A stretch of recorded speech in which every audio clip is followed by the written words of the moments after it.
What could make a mother, the very person who is meant to protect and nurture her children, commit the unimaginable? What if the ones we trust most, the women who brought us into this world, were capable of unspeakable horror? From suffocating their infants to poisoning their families, these cases are the chilling reality of maternal betrayal. In this video, we uncover the stories of some of the most evil mothers sentenced to life in prison for their horrific crimes. These aren't just tragic tales, they're unsettling reminders of the darkest impulses that can exist in a mother's heart. As we dive into these shocking cases, we'll reveal the twisted motivations that led these women to murder their own flesh and blood. Prepare yourself for disturbing details, unexpected turns, and the legal battles that followed. Stay with us as we explore the true depths of evil and justice in the courtroom, and uncover what happens when the very people meant to protect us become our worst nightmare. These mothers didn't just break their children's hearts, they shattered entire families. Some of them suffocated newborns, others poisoned their own children with antifreeze or drowned them in cold lakes. As unimaginable as it seems, these crimes were real, and they left behind families forever scarred. In the next few moments, we will expose the shocking details of their actions, how they went from trusted caregivers to convicted murderers. You'll hear about the chilling confessions, the trials, and the lifelong sentences that followed. Let's unravel the twisted motives behind these shocking crimes and the justice that was served. Let's take a look at the first case, Mary Beth Tinning, who smothered her child. Between 1972 and 1985, Mary Beth Tinning's life seemed to be one of tragedy after tragedy. Over the span of just 13 years, 9 of her children died under suspicious circumstances. 8 of them were considered unexplained, but only one would lead to her conviction. It all started with the mysterious deaths of her first few children, which authorities initially thought were the result of natural causes, including sudden infant death syndrome, SIDS. However, the series of deaths left many wondering if there was more to the story. It wasn't until the tragic death of her 4-month-old daughter, Tammy Lynn, in 1985, that suspicions were raised. The baby was found lifeless in her crib, with no apparent cause of death. For the first time, investigators began to scrutinize Mary Beth's role in the deaths of her children. At the time, she appeared to be a grieving mother, but behind her tearful facade, the pattern of child deaths seemed too consistent to be coincidental. Tammy Lynn's death was the one that would finally uncover the dark truth lurking behind Mary Beth's seemingly tragic life. Initially, the deaths were believed to be unrelated, with various causes attributed to each child's passing. Some were ruled as SIDS, others as medical conditions. However, as the number of deaths increased, authorities started noticing a disturbing pattern. A close inspection of the timing and circumstances of each child's death revealed an eerie consistency. Most of the children died in their sleep, and their deaths appeared sudden and unexplained. It was almost as though Mary Beth's children had been dying in a series of tragic, yet oddly similar, circumstances. After Tammy Lynn's death, the investigation took a sharper turn. Forensic experts and pathologists began to connect the dots, and medical records painted a clear picture. The children had died under suspicious circumstances, with no natural explanation. Autopsy results indicated that Tammy Lynn had been suffocated. Surveillance footage and witness statements also suggested that Mary Beth was the only person present with the children at the time of their deaths. Further digging into Mary Beth's past revealed unsettling details about her behavior.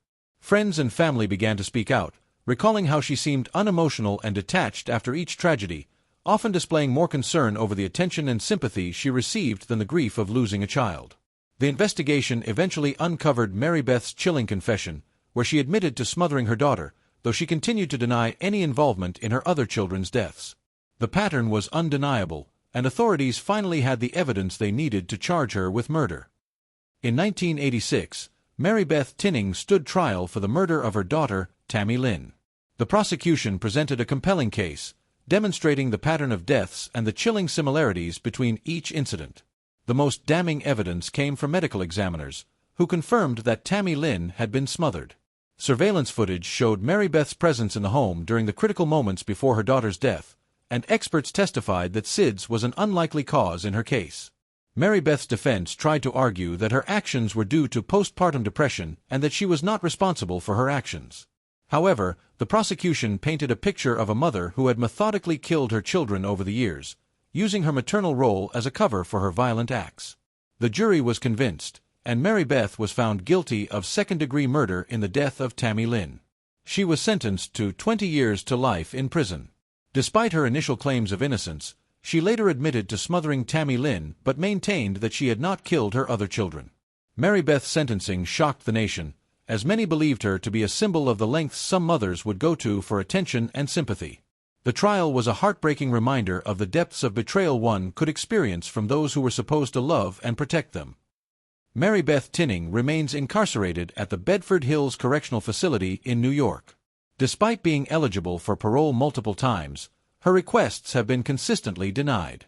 In recent parole hearings, she has expressed remorse for her actions, but the parole board has determined that her crime was too horrific to warrant release.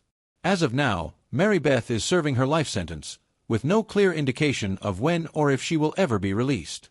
Her case continues to be a grim reminder of the extreme dangers that can lurk behind closed doors, even in the most seemingly loving homes. Number 2. Susan Smith drowned her sons. In October 1994, the small town of Union, South Carolina, was rocked by a tragedy that would captivate the nation.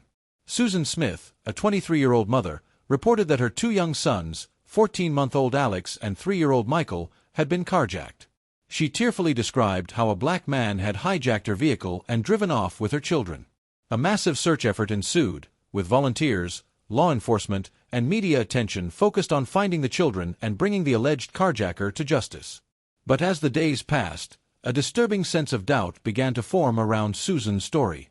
The truth, however, was far more chilling than anyone could have imagined. It was revealed that Susan Smith had not been carjacked at all. Instead, she had driven her car into a nearby lake with her children strapped in their car seats, drowning them both in the cold water. Susan's explanation for this horrific act was that she had been struggling emotionally, trying to maintain a relationship with a man who didn't want children. Her chilling confession shattered the illusion of a grieving mother, and the shock of her actions sent waves of disbelief through the entire country. At first, Susan Smith was met with public sympathy. Her heart-wrenching story of a mother losing her children to a brutal carjacker sparked a wave of support. However, as the investigation into the alleged carjacking continued, a number of inconsistencies in Susan's account began to raise red flags. Her details about the event didn't add up, and forensic evidence did not support her claims of a carjacking. Investigators began to suspect that Susan might be hiding something far darker. After days of intense questioning, Susan's story unraveled. She confessed that she had deliberately driven her car into the lake, taking the lives of her children in what she described as a desperate, misguided attempt to pursue a romantic relationship. Susan revealed that the man she was involved with, a man named Tom Findley, had made it clear that he didn't want children. Faced with this ultimatum, she made the horrific decision to kill her sons in an effort to secure his love and commitment. The investigation also revealed Susan's disturbing behavior after the deaths. Instead of showing typical signs of grief, she appeared to be more concerned about the attention her tragedy was getting and the sympathy she was receiving from the public. Evidence from the scene and Susan's own confession confirmed the horrifying truth, leading to her arrest and the revelation of a cold, calculated crime driven by personal desire rather than the grief of losing her children. Susan Smith was arrested and charged with 2 counts of murder. The case quickly became one of the most sensational trials in the history of South Carolina. Public opinion was split. Many believed that she was a deeply disturbed woman who had been driven to commit the unthinkable, while others viewed her as a cold-blooded murderer who had used her children as pawns in a selfish attempt to win the affection of a man. At trial, Susan's defense team attempted to argue that she had been suffering from severe mental health issues, including depression, and that her actions were a result of a momentary lapse in judgment due to her emotional state. However, the prosecution painted a different picture of Susan, a woman who had carefully planned the deaths of her children in an effort to pursue her own desires, showing a complete disregard for their well-being. In 1995, after a highly publicized trial, Susan Smith was found guilty of 2 counts of murder and sentenced to life in prison without the possibility of parole. The verdict sparked widespread debates about motherhood, mental illness, and the pressures that women face in society. Susan's case challenged the public's perception of maternal love, as people grappled with the idea that a mother could intentionally kill her own children to pursue a relationship. Her actions left a permanent scar on the collective psyche of the nation, leading to calls for more attention to mental health issues in the context of family dynamics. Susan Smith is currently serving her life sentence at the Leith Correctional Institution in South Carolina. She has been denied parole multiple times, and her earliest eligibility for release is not expected for many more years. In interviews, she has expressed remorse for her actions, but many believe that her crime was so horrific that it can never be forgiven. Despite the passage of time, the case continues to haunt the families of the victims, as well as the communities impacted by her decisions. Susan's fate serves as a chilling reminder of the consequences of selfish actions taken in the pursuit of personal desires. Number 3. Diane Stott, poisoning her family. In 2012, Diane Stott committed a series of chilling murders, poisoning her husband, Mark, and her son, Sean, with antifreeze. Mark and Sean's deaths were initially thought to be due to natural causes, but as more deaths occurred within the family, suspicions began to rise. In an almost unbelievably twisted turn, Diane later attempted to poison her daughter, Sarah, as well. However, Sarah miraculously survived and brought the dark truth to light. Mark Stott, a 56-year-old man, and Sean, his 26-year-old son, both died within months of each other under suspicious circumstances. The family, at first, had no reason to suspect foul play, especially as the deaths were initially attributed to natural causes. But it wasn't until Sarah, Diane's surviving daughter, fell gravely ill after drinking a beverage poisoned with antifreeze that the truth started to unravel. Sarah's near-death experience, coupled with her eventual recovery, sparked a deeper investigation into the deaths of her family members. What investigators uncovered was even more sinister. Diane Stott, along with her daughter Rachel, had plotted the deaths. They had carefully orchestrated the poisonings over time, methodically working together to eliminate Mark and Sean. Diane's cold manipulation of her family and the role her daughter played in the plot made the case even more chilling. The shocking nature of the crimes sent ripples through the community, leaving people horrified and disgusted by the betrayal within a family. Initially, the deaths of Mark and Sean were believed to be due to natural causes. Mark's death was attributed to heart failure, while Sean's was thought to be from complications related to an underlying health condition. However, as Sarah's sudden illness raised alarm bells, authorities began to look more closely at the pattern of deaths within the Stott family. Sarah had fallen gravely ill after drinking a beverage that was later found to have traces of antifreeze. She was rushed to the hospital and miraculously survived, though her close call would lead to a deeper investigation. As investigators dug into the deaths, they discovered a troubling pattern. The initial autopsies on Mark and Sean had missed the presence of antifreeze, a substance that could be easily overlooked in toxicology screenings. However, with Sarah's survival, a second round of tests on the bodies of Mark and Sean revealed high levels of ethylene glycol, the toxic substance found in antifreeze. It became clear that the deaths were not due to natural causes but were, in fact, murders. The investigation took a sinister turn when authorities uncovered Diane's involvement in the poisonings. When questioned, Diane initially denied any involvement, but the evidence against her was overwhelming. Further examination of the family's financial situation, Diane's relationship with her husband, and her increasingly erratic behavior led to her confession. She admitted to poisoning Mark and Sean, claiming she did it to rid herself of her burdens. The investigation also revealed that Diane's daughter, Rachel, had played a role in assisting with the poisonings, further deepening the betrayal. Diane Stott was arrested and charged with 2 counts of first-degree murder and 1 count of attempted murder. Her trial was marked by an eerie sense of coldness, with prosecutors describing Diane as a calculating and manipulative individual who had used poison as a tool to kill her family. Evidence revealed that she had poisoned Mark and Sean over a period of months, feeding them meals and drinks laced with antifreeze. The fact that Diane had attempted to kill Sarah, her own daughter, further fueled the horror surrounding her case. During the trial, Diane pled guilty to the murders of her husband and son and to the attempted murder of Sarah. The court heard testimonies about her emotional detachment, her lack of remorse, and the way she had manipulated her children into participating in the murders. Diane's cold and deliberate actions shocked the nation and sparked debates about the psychological motivations behind such a crime, with many questioning how a mother could commit such horrific acts. In 2016, Diane Stott was sentenced to life in prison without the possibility of parole for the murder of her husband and son. The jury found that she had planned and executed the killings with disturbing precision. Her daughter, Rachel, who had cooperated with authorities and testified against her mother, was sentenced to life in prison as well, but with the possibility of parole after serving a minimum number of years. Rachel's involvement in the plot left many people in the community questioning how deep the manipulation went and how easily Diane had persuaded her daughter to assist in such heinous acts. Diane Stott is currently serving her life sentence at the Chillicothe Correctional Center in Missouri. She has been denied parole multiple times, and the possibility of her release is extremely unlikely due to the brutality of her crimes. Diane's daughter, Rachel, remains incarcerated as well. While Rachel's sentence allows for the possibility of parole, her participation in the murders has left a dark stain on her future. The case remains a haunting reminder of how manipulation and betrayal can tear apart a family, and how trust can be utterly destroyed by those closest to you. Number 4.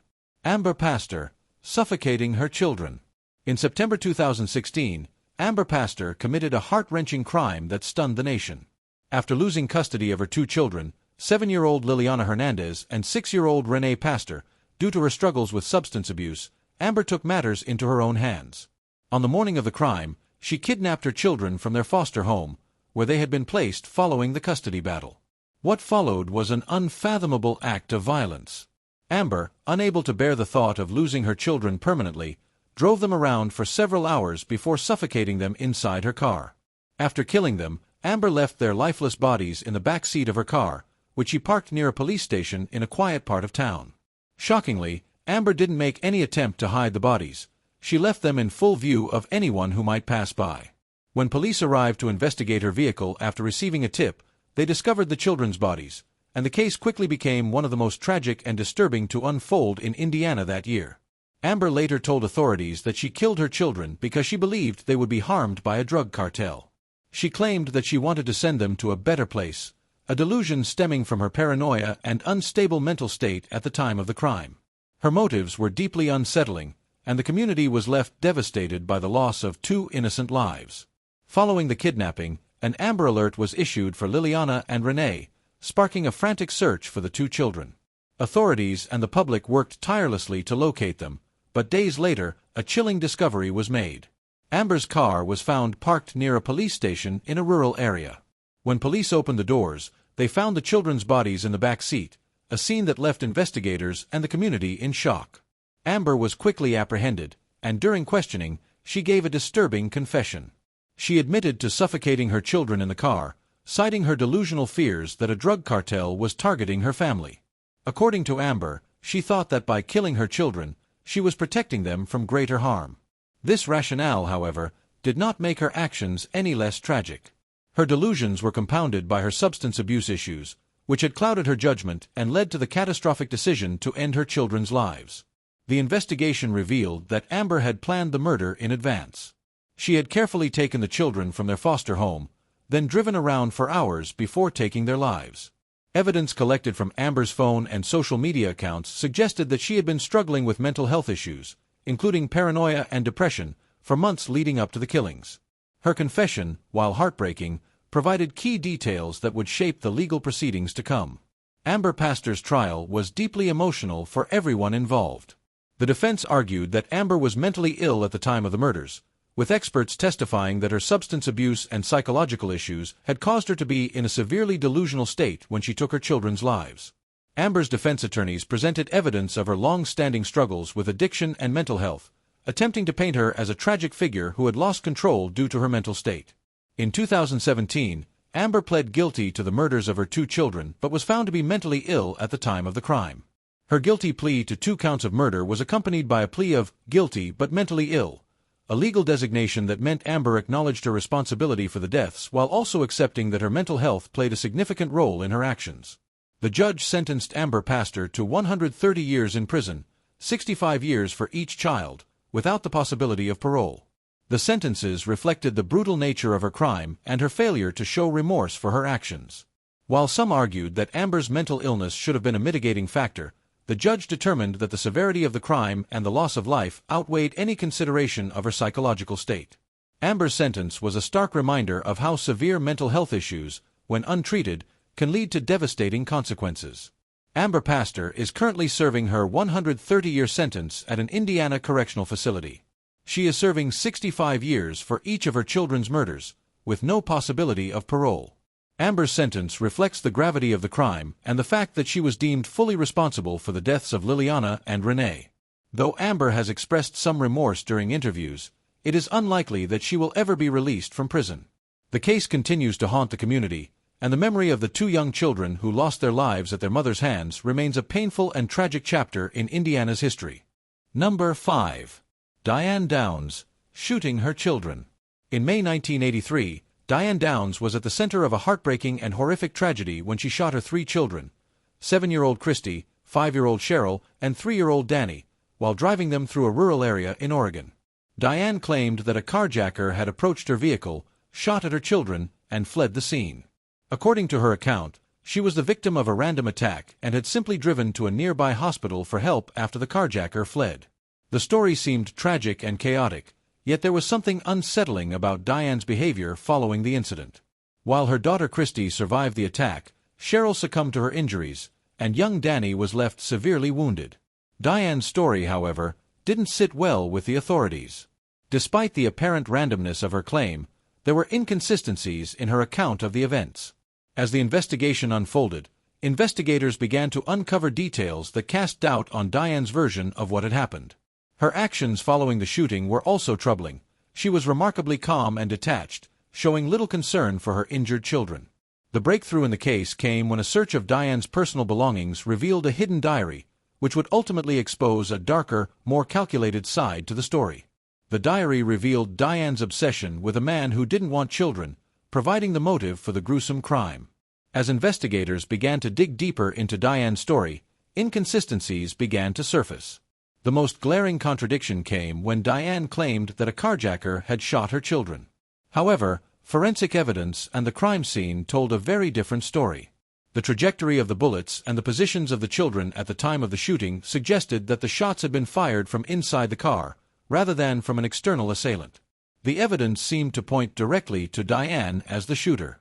Further investigation revealed that Diane's account of the events was filled with contradictions.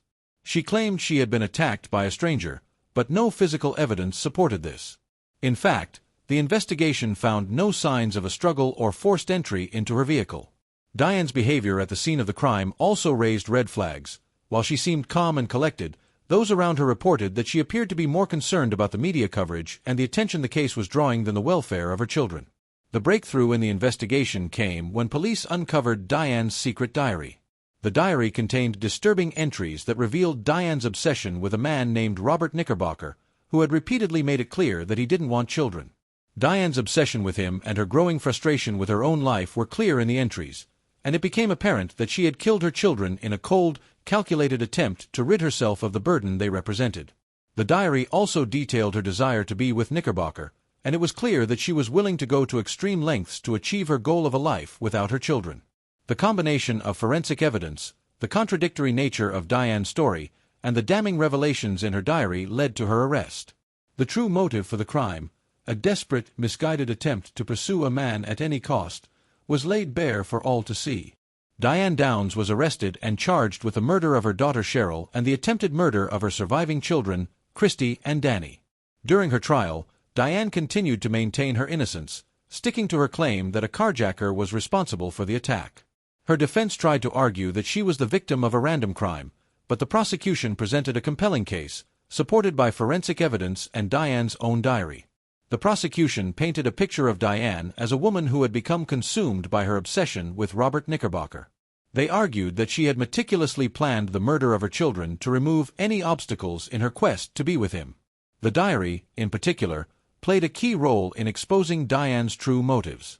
It painted her as a calculating and cold individual, willing to go to any lengths to pursue her desires, even at the cost of her own children's lives. In 1984, after a highly publicized trial, Diane Downs was convicted of 1 count of murder, 2 counts of attempted murder, and assault with intent to kill.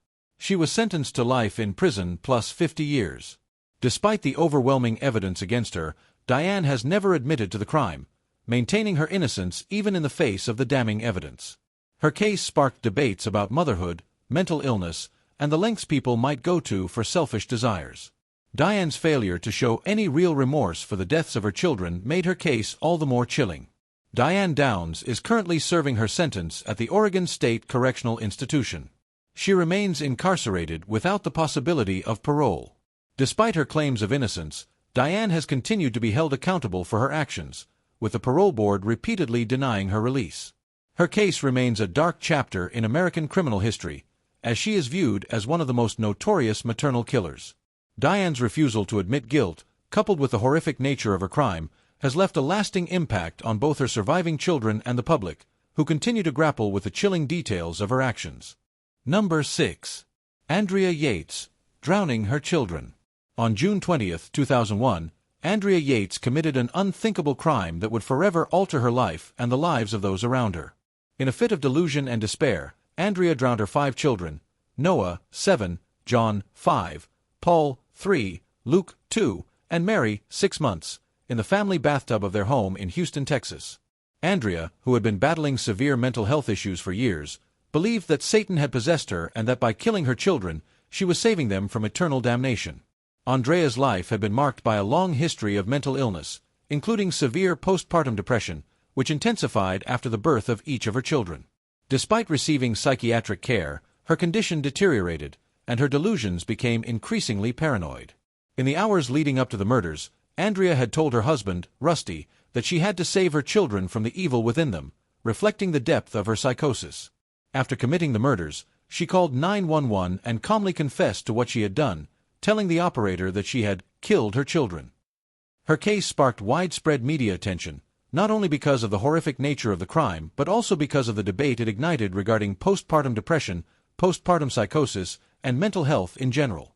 Andrea's actions raised important questions about how mental illness is handled during and after childbirth, and whether she should be held criminally responsible for actions that were clearly influenced by her deteriorating mental state. The investigation into the deaths of Andrea Yates' children quickly turned to questions surrounding her mental health.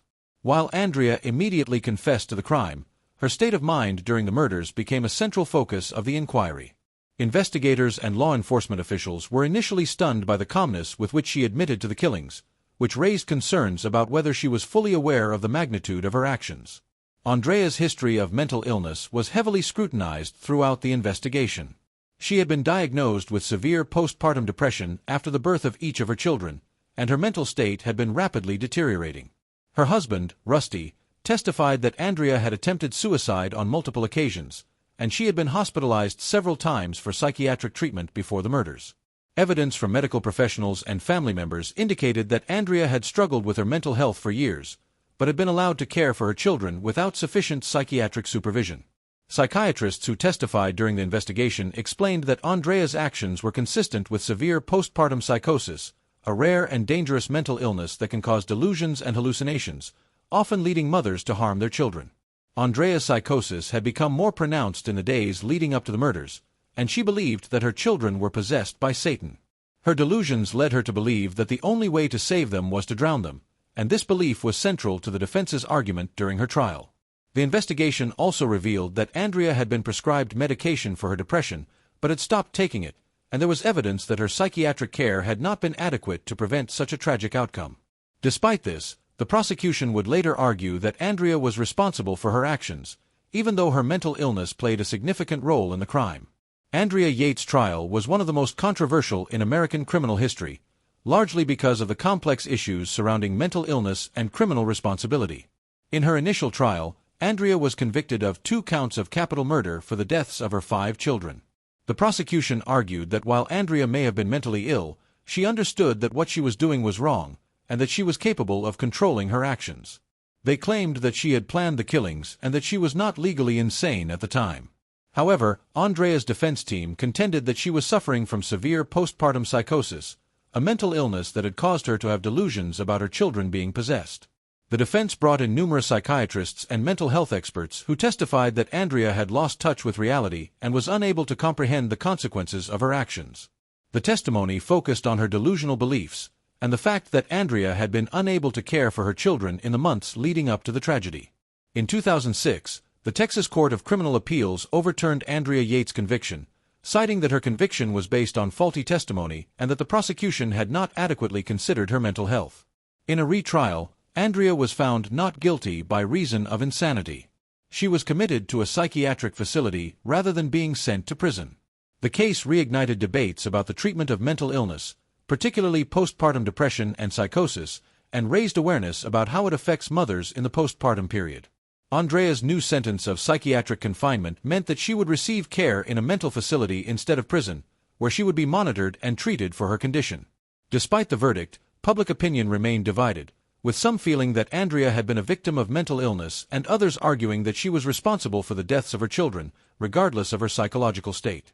Andrea Yates is currently residing in the Kerrville State Hospital, a psychiatric facility in Texas, where she has been under psychiatric care since her conviction was overturned. She is being treated for her severe mental illness, including postpartum psychosis and depression, and has remained in care since her trial. Although her sentence is one of psychiatric confinement, Andrea has expressed remorse for her actions, though she has never been fully cleared of guilt in the eyes of the public. Her case continues to serve as a tragic example of the intersection between mental illness and criminal justice. Number 7. Christy Sheets, killing her daughters. On June 24, 2016, Christy Sheets committed a horrific crime that would forever alter her family's life. The crime unfolded during a heated argument with her husband, Jason Sheets, over their impending divorce. Jason had recently told Christy that he was planning to leave her, and tensions had reached a boiling point. In a moment of rage, Christy pulled out a gun and, instead of turning it on her husband, she chased her two daughters, Madison, 17, and Taylor, 22, outside their home. What followed was a chilling act of violence that would shock the entire community. Christy opened fire, shooting both of her daughters in cold blood. Madison and Taylor had no chance to defend themselves. Taylor, the older of the two, was fatally shot in the street in front of their home, while Madison was gunned down as she attempted to flee for safety. After shooting her daughters, Christy returned inside the house, leaving her family shattered in her wake. As her husband Jason desperately called for help, Christy calmly walked out of the house, and it was only when law enforcement arrived that the full extent of the horror became clear. The act seemed to be driven by an overwhelming need to make her husband suffer for his decision to leave her. Instead of directing her violence at him, Christy took her daughters' lives, forever changing the course of her family's future. The community was left in disbelief, struggling to comprehend what could have driven a mother to kill her own children. In the immediate aftermath of the shooting, police launched a swift investigation into the tragic event. While Christy Sheets' actions were shocking, the motivation behind them quickly became a focal point for law enforcement. During the investigation, it became apparent that the root of Christy's violent outburst was deeply tied to her deteriorating relationship with her husband, Jason. Christy had been devastated by Jason's decision to divorce her, and it was clear that she held him responsible for the collapse of their marriage. Witnesses at the scene recalled that Christy seemed completely detached from the gravity of her actions. As Jason attempted to save his daughters, Christy was reportedly calm and even refused to speak to him when he pleaded with her to stop. Investigators pieced together evidence that pointed to the argument over divorce being the catalyst for Christy's actions. Her decision to spare her husband's life and kill her daughters instead suggested that her motivation was not simply rage at the situation but a warped desire for retribution. Christy's actions were viewed by many as an attempt to punish her husband in the most irreversible way. Further investigation revealed that Christy had a history of mental health struggles, including depression and anxiety, but the nature of her crime led many to question whether this had contributed to her decision. The community was left stunned by the brutality of the act, and the sheer randomness of her violence left people wondering how a mother could kill her children in such a callous manner. Some reports suggested Christy's deep feelings of betrayal and hopelessness had caused her to lash out, but no clear explanation could be found for the depth of her anger. Christy Sheets' death was not part of the legal proceedings, as she was fatally shot by police officers during a confrontation shortly after the killings. Following the murders of her daughters, law enforcement officers arrived on the scene, and Christy, armed with the same gun she used to kill her children, refused to comply with their orders. When she failed to drop the weapon, officers were left with no choice but to open fire, fatally wounding Christy. While no criminal charges were brought against the officers, their actions were scrutinized, and the incident led to further debates about police use of force in such volatile situations. Christy's death closed the case, but it left her surviving family members with deep, unanswerable questions about the events leading to the tragedy. The aftermath of the case was marked by devastation and confusion. Her husband, Jason, was left shattered by the loss of both his daughters and his wife, who had been so close to him just days before the tragedy. The emotional toll of the events weighed heavily on him as he tried to make sense of how his family had descended into violence so suddenly. The case sparked widespread discussion about the toll of marital strife, mental health, and familial relationships on individuals in crisis.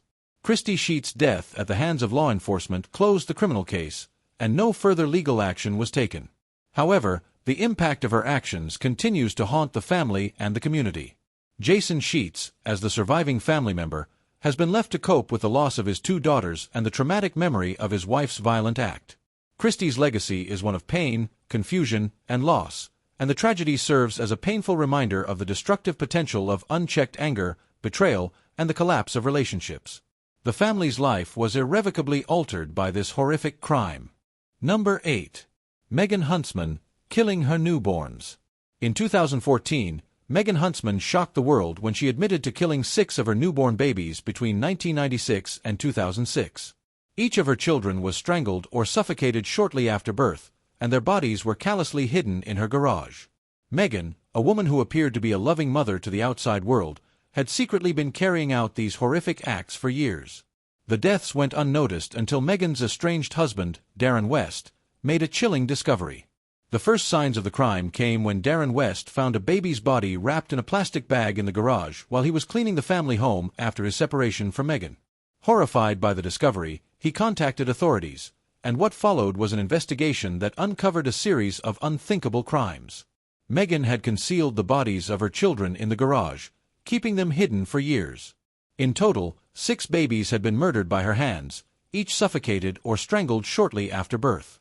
The chilling reality of Megan's actions came to light only when Darren, unsure of the extent of what he had uncovered, took the brave step to inform the police. Her motives remained unclear for years, but the discovery of the babies remains painted a tragic picture of a woman who had been grappling with deep personal issues, including drug addiction. The nation was left horrified by the sheer number of innocent lives lost in secret, hidden away in the garage of what seemed to be a normal family home. The investigation into Megan Huntsman's crimes began with a tip from her estranged husband, Darren West, who had found the body of one of Megan's newborn children in the garage. The discovery, while shocking, was just the beginning. As police delved deeper into the case, they uncovered the full extent of Megan's actions. In addition to the remains of the baby Darren had found, police discovered several more bodies, all wrapped in plastic bags, hidden in the garage and storage areas of the house. Forensic experts quickly confirmed that each of the babies had died shortly after birth, most likely within hours. All of the deaths were attributed to suffocation or strangulation, and the evidence indicated that Megan had murdered each of them shortly after they were born. As investigators continued to comb through the house, they found further evidence that Megan had concealed the bodies of her children in a calculated and deliberate manner, hiding them in a way that made it difficult for anyone to discover the crimes. The investigation also revealed that Megan had a long history of substance abuse, including methamphetamine addiction, which seemed to play a significant role in her mental and emotional state during the time of the murders. Some of Megan's family and friends later described her as a woman who had struggled with severe emotional issues, and authorities began to connect her drug addiction with her ability to commit such unspeakable acts. Though the exact reasons behind her decision to kill her children remain unclear, the police were able to link the deaths to her history of addiction and the lack of support she had received during the years of her pregnancies. Megan Huntsman was arrested and charged with 6 counts of first-degree murder for the deaths of her newborn children. The trial was deeply emotional, with the defense arguing that Megan's actions were influenced by her struggles with addiction, mental illness, and emotional trauma. However, despite the defense's claims, the overwhelming evidence against Megan left little room for doubt about her role in the deaths of her children. During the trial, Megan pled guilty to all 6 counts of first-degree murder, a move that spared her from a prolonged legal battle. She admitted to her actions, explaining that her drug addiction and emotional instability had led her to commit the horrific murders. She described how, after each birth, she felt a sense of overwhelming despair and saw the newborns as a burden she couldn't bear. Megan expressed deep remorse during the trial, but many were left wondering how someone could commit such an unfathomable act. In 2016, Megan Huntsman was sentenced to life in prison without the possibility of parole. The judge noted that the sheer number of murders, as well as the way in which the children were hidden away, made the case particularly heinous. Megan's actions were seen as an appalling violation of maternal instincts, and her case shocked the nation due to the brutality of her crimes. Her sentencing served as a stark reminder of the devastating effects of addiction and the hidden nature of crimes that often go unnoticed for years.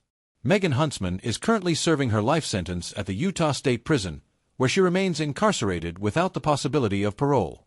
Her case continues to serve as a tragic example of the intersection between addiction, mental illness, and violence. While Megan has expressed deep remorse for her actions, she will never be released from prison, and her crimes remain a painful chapter in the lives of her surviving family members. The loss of 6 innocent children at the hands of their mother has left a permanent scar on her community, and her case remains one of the most disturbing in modern American criminal history. Number 9. Carola Arnault, killing her children before suicide. In June 2021, Carola Arnault, a 40-year-old woman from Pennsylvania, committed an unfathomable act of violence that shocked her family, community, and the nation. Amid a bitter divorce and ongoing custody battle with her estranged husband, Miguel Arnault, Carola shot her 2 young children, 10-year-old Bellalani and 4-year-old Noah, before taking her own life. The horrific murders occurred in the family home, in the midst of a tense and increasingly toxic relationship with her husband. On the day of the killings, Carola's husband, Miguel, was at work, unaware that the tragic events were unfolding at home. The children were found fatally shot while they were sleeping, with no signs of struggle or resistance. Carola, deeply troubled by her deteriorating relationship with Miguel and likely feeling trapped in the emotional turmoil of her custody battle, made the grim decision to end the lives of her children before taking her own. She left behind a trail of unanswered questions, as there was no clear indication of a specific moment that triggered her to carry out such a devastating act. The killings were discovered after Carola's husband returned home from work to find the bodies of his children and the woman he had once loved. His world was shattered as he realized the unspeakable tragedy that had taken place in the place that should have been their sanctuary. The case left the family with an emotional and psychological scar that would never heal. After the bodies of Bellalani and Noah were discovered, the investigation into their deaths quickly revealed a disturbing picture. Evidence suggested that the children had been shot while they were asleep in their beds, likely unaware of the violence about to befall them. There were no signs of struggle or defensive wounds, which led investigators to believe that they were taken by surprise, with no opportunity to escape or defend themselves. The authorities soon pieced together the timeline of events. Carola had killed her children sometime during the day, likely after Miguel left for work. The police found no indication that she had planned the killings in advance. However, their investigation suggested that she had been struggling emotionally, feeling overwhelmed by the collapse of her marriage and the looming threat of losing custody of her children. Her deteriorating mental state, exacerbated by the stress of the ongoing divorce, appeared to have driven her to an extreme act of desperation. Further evidence uncovered that Carola had been emotionally distraught in the weeks leading up to the killings. Friends and family members describe her as deeply depressed and isolated, struggling with the trauma of the divorce and the pressures surrounding her custody battle. Her mental health had significantly declined, and law enforcement suggested that the murders were likely a result of the emotional strain, compounded by her inability to cope with the possibility of losing her children in a custody dispute. Though there was no clear indication that she had intended to kill herself when she shot her children, Carola's subsequent suicide confirmed that she had made the decision to end her life after the murders.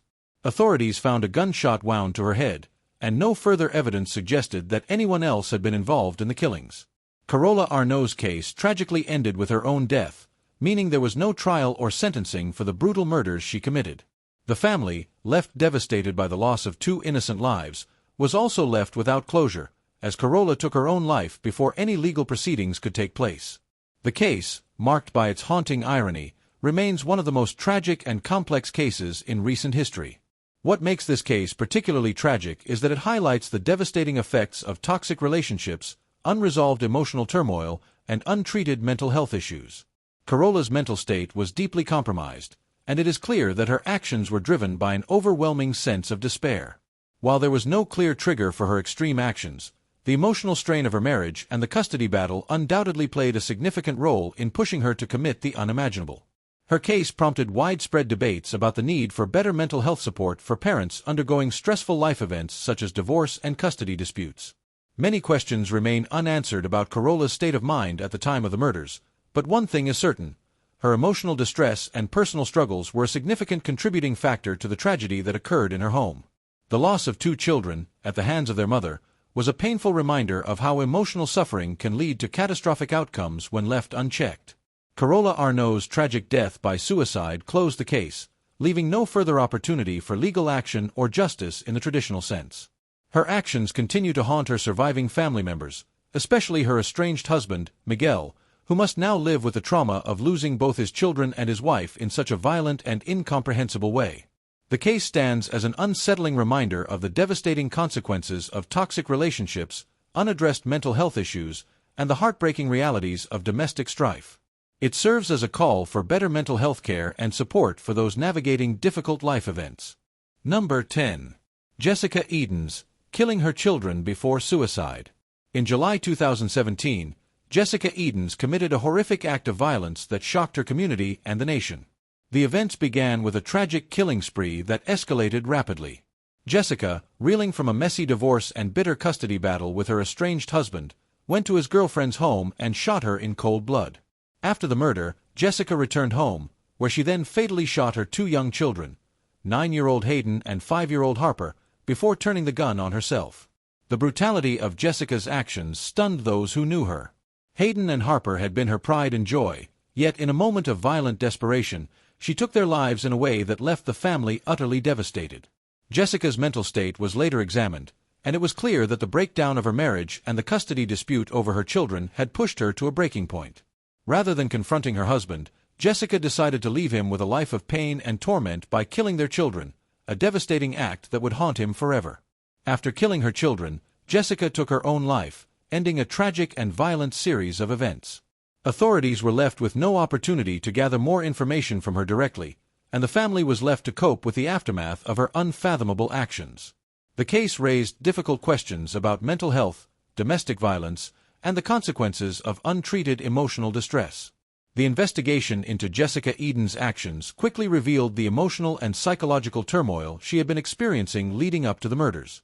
Law enforcement officials discovered that the killings were directly tied to Jessica's messy divorce and the ongoing custody battle for her children. Her estranged husband, Ben Edens, had been trying to gain primary custody of their children, which caused deep emotional distress for Jessica.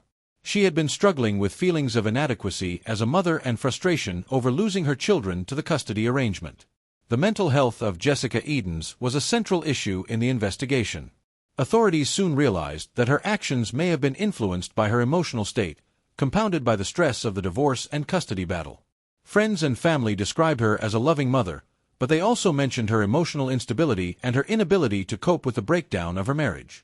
Some reports even mentioned that she had spoken about feeling trapped and unable to find a way out of her difficult situation. Witnesses and investigators alike found that Jessica's behavior in the days leading up to the killings was erratic and unpredictable. It was clear that her mental health had been deteriorating, but she had not received the help she needed to address her emotional and psychological struggles. The shootings, which began with the murder of her husband's girlfriend, seemed to be an act of revenge. Investigators believed that Jessica's desire to leave her husband with pain and regret was the primary motivation for her actions. Tragically, the violence was a result of her inner turmoil and inability to process her overwhelming emotions. Jessica Edens' tragic spree ended with her death by suicide, and therefore, there was no formal trial or sentencing. The case left her surviving family members in a state of shock and deep grief, particularly her estranged husband, Ben Edens. Jessica's actions, especially the killing of their two children, left an indelible mark on the family, as they were forced to cope with the horrific reality of losing their children and the trauma of having a loved one take her own life. Although there was no opportunity for formal justice in the traditional sense, the investigation revealed the deep emotional pain Jessica had been experiencing in the months leading up to the murders. Her mental health struggles were compounded by the emotional devastation of her divorce and her battle for custody of her children. While some people believed that Jessica's actions were an outgrowth of her deteriorating mental health, others argued that she should have sought help for her issues before it reached the point of violence. The fact that she left behind no explanation for her actions, other than her own self-inflicted death, made it even more difficult for her family to understand the tragedy. The case was deeply tragic not just because of the murder of two innocent children, but because of the failure to prevent a woman in distress from resorting to such extreme measures. Family and friends were left to deal with the aftermath of the killings, struggling to come to terms with how someone they knew could carry out such violent acts. Jessica's family, especially her estranged husband, was left with unanswered questions and an unthinkable loss. Jessica Edens' tragic actions ended with her death by suicide, closing the case and preventing any legal proceedings or opportunity for justice in the traditional sense. The emotional toll on her surviving family members, especially her husband and the extended family, is immeasurable. The case remains a painful chapter in the history of familial violence, highlighting the dangers of untreated mental illness and the devastating effects of a toxic divorce and custody battle. Jessica's actions serve as a reminder of the profound emotional strain that can lead to irreversible consequences when left unaddressed. Number 11. Sarah Lynn Kroeger, torturing and killing her daughter. In 2014, Sarah Lynn Kroiger and her boyfriend, Ryan Warner, committed one of the most brutal acts of child abuse in recent history. Kroiger's 3-year-old daughter, Kaylee Slusher, was tortured and murdered by the couple in their home. The child, who had been subjected to years of physical and emotional abuse, suffered an unimaginable fate.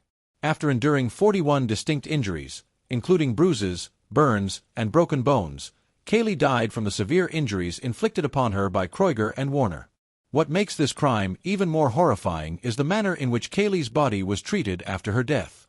Rather than seeking help for the dying child or providing any form of care, the couple callously placed Kaylee's body in a freezer, leaving her there for an extended period before her death was discovered. The crime was discovered when a concerned family member alerted authorities about the child's condition, which led to the police investigating the home. The gruesome details of the abuse, coupled with the cold treatment of Kaylee's body, sent shockwaves through the community. The death of Kaylee was the culmination of a tragic pattern of abuse that had been ongoing for months, if not years. Sarah Kroiger and Ryan Warner's cruelty towards the young child left a permanent scar on the family, and the case quickly became one of the most heartbreaking and disturbing child abuse cases to surface in California. After Kaylee Slusher's body was discovered, investigators were immediately confronted with the brutal reality of her final days. The child's body showed signs of extreme abuse, with 41 distinct injuries scattered across her small frame.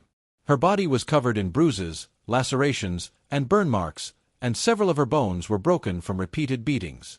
The autopsy revealed that Kaylee's injuries were consistent with a pattern of ongoing abuse, which likely began long before her death. Further evidence uncovered the horrifying extent of the neglect and mistreatment that Kaylee had endured at the hands of her mother, Sarah, and her boyfriend, Ryan.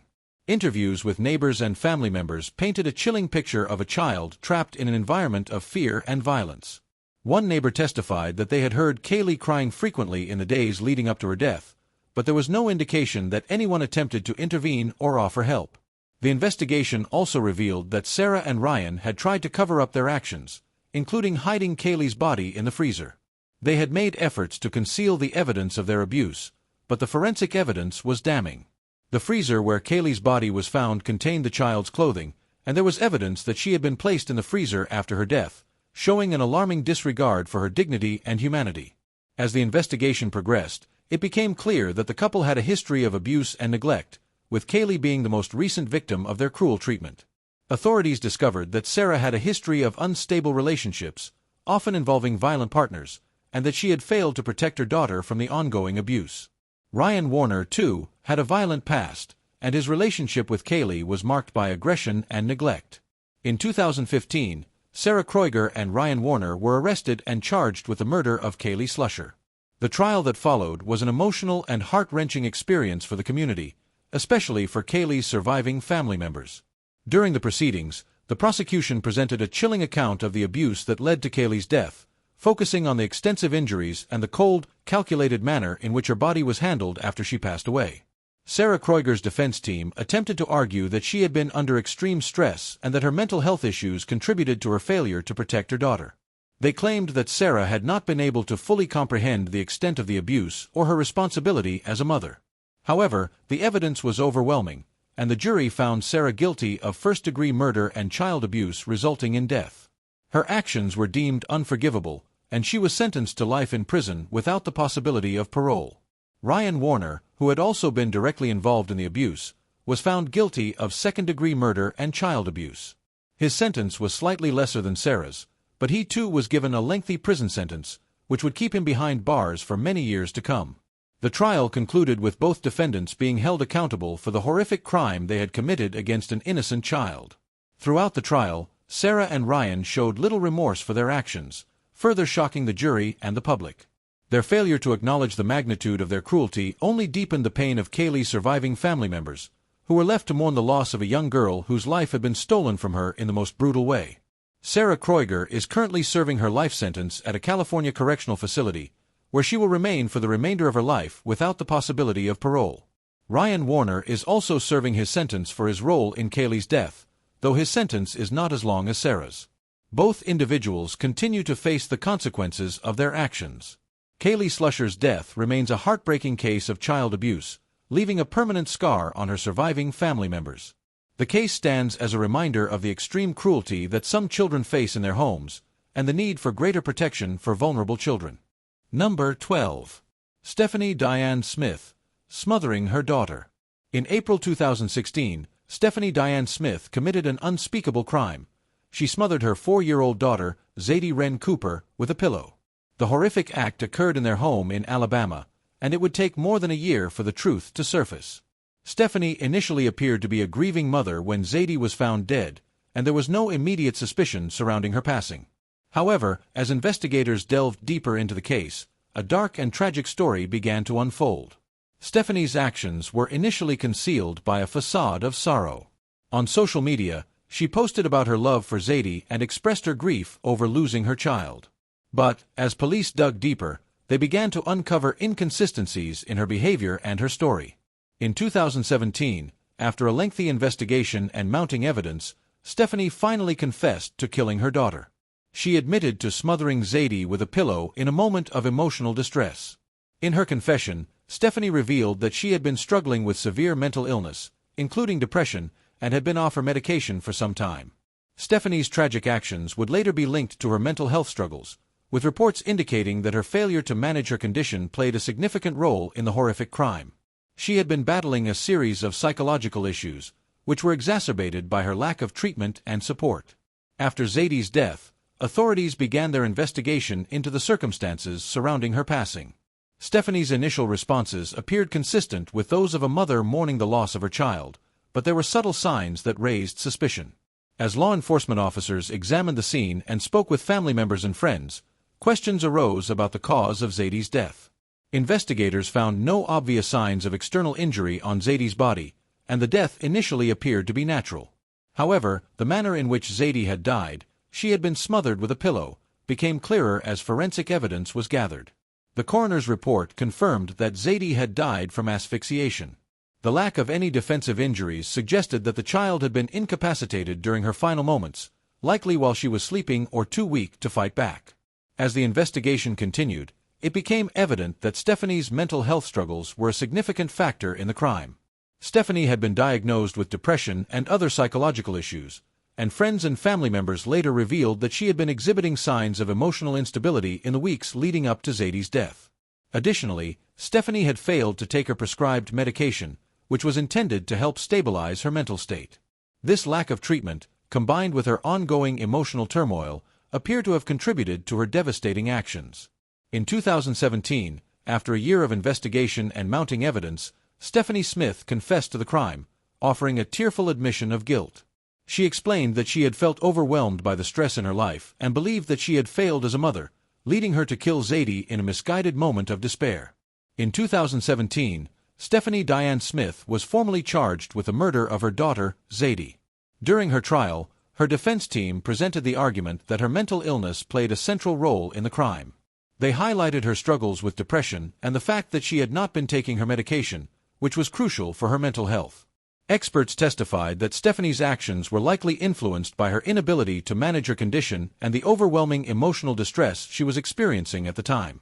The prosecution, however, argued that despite Stephanie's mental health issues, the crime was still premeditated and intentional. They presented evidence showing that Stephanie had the opportunity to harm her daughter deliberately and that there was no immediate sign that her actions had been a spontaneous act of mental illness. Ultimately, the jury found Stephanie guilty of first-degree murder, but they also took into consideration her mental health struggles. In 2018, Stephanie was sentenced to life in prison without the possibility of parole. The sentencing was seen as a tragic resolution to the case, as it highlighted the intersection of mental illness and criminal responsibility. The case sparked widespread discussions about the role that untreated mental health issues play in cases of familial violence, as well as the need for better access to mental health care for individuals in distress. While many sympathized with Stephanie's struggles, the gravity of her actions could not be ignored. Stephanie Diane Smith is currently serving her life sentence at a correctional facility in Alabama. She is incarcerated without the possibility of parole, where she continues to face the consequences of her actions. Her case remains a sobering reminder of the tragic effects of untreated mental illness and the failure to provide adequate mental health care to individuals struggling with depression and other psychological conditions. Though she has expressed remorse for her actions, the grief of losing her daughter remains a permanent part of her life. Zadie's death stands as a painful example of the devastating consequences of untreated mental health issues. The cases we've explored today are beyond comprehension, stories of mothers who crossed unimaginable lines. From heartbreaking betrayals of trust to chilling, premeditated actions that ended lives, these women's choices will never be forgotten. As we reflect on the horror of these tragedies, let's turn our attention to the final case, one that will leave you questioning the depths of despair and how far desperation can push someone. Each of the cases we've discussed today is deeply disturbing, and we want to hear your thoughts on what drives a mother to such extremes. Which of these stories stood out to you the most? Was there a moment or detail that left you in disbelief? We want to start a conversation about these shocking acts. What do you think can be done to prevent such tragedies? Share your reflections, your thoughts on these crimes, or even similar cases you may have heard of in the comments below. Let's come together and reflect on the emotional, psychological, and social factors that shape these horrifying outcomes. If you found this video eye-opening and thought-provoking, don't forget to like, share, and subscribe. Your support helps us bring you more true crime stories that will keep you on the edge of your seat, as we continue to explore the darkest and most shocking tales. By subscribing, you'll be the first to know when we release new content, ensuring you never miss a gripping story. Make sure to hit the notification bell so you're always up to date with our latest uploads. Thank you for watching, and stay tuned for more heart-pounding real-life crime stories.